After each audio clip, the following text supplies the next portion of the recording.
We're the Uncluded. Come ride my banana, tiger. I just wanted a lab hat. I wrote Kimya Dawson fan mail. I think the response was like, cool, thanks. You keep in mind that I had like just given birth or something. Yeah, well, whatever. This book is where we got our name. It's called Imaginationally by Michael Bernard Loggins.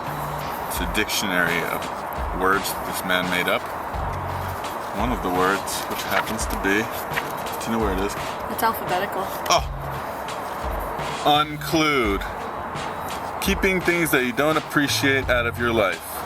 One of the main things we bonded over writing-wise was some sad material about people that we knew that had died in various ways. And I had a good friend of mine that had died of cancer, and Kimya had a song about that. A friend of hers that had died of cancer, and we ended up writing about that. I mean, I had written a lot about death, and I have a lot of songs about death and people dying, but it's always been a very sort of, that grieving process has always been, even if I've sang about it, it's like I go through that process alone, and it felt really intense and really cool to, even though it was really sad, it was just nice to sort of connect with someone on that level and just be like, wow, this stuff is really hard, and to sort of work it out with a friend instead of just being isolated in my room being like, everybody's dying.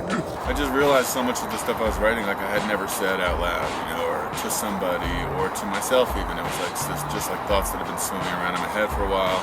I just feel like it covers a lot of I hate using the word complex, but just all the different emotions that are in there at the same time, and it's so it could be something that's super duper sad and fucked up that happened that we're talking about, and then there's a funny line thrown in because everything's all mixed up. I'm always just I'm having a million feelings. Nobody teaches you that you can have 2 or 3 conflicting emotions at the same time, and that's totally a real thing, you know what I mean? And that's legit.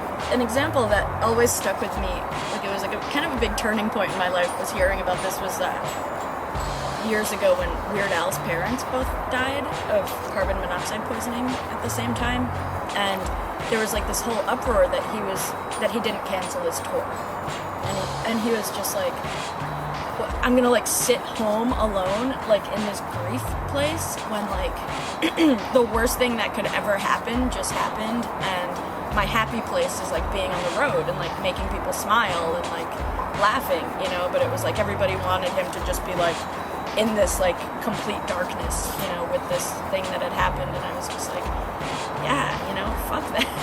Yeah. I think we did a bunch of stuff where it's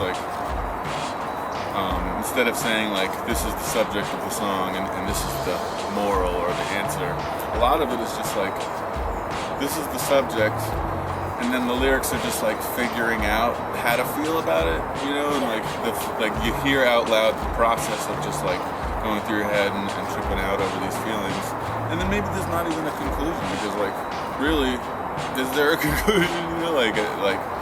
Just keep going. It's what happens at the end. It's definitely more the process than offering a solution. Yeah, we have the Uncluded has no answers.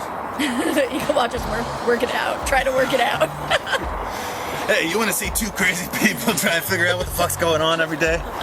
While supplying no actual answers?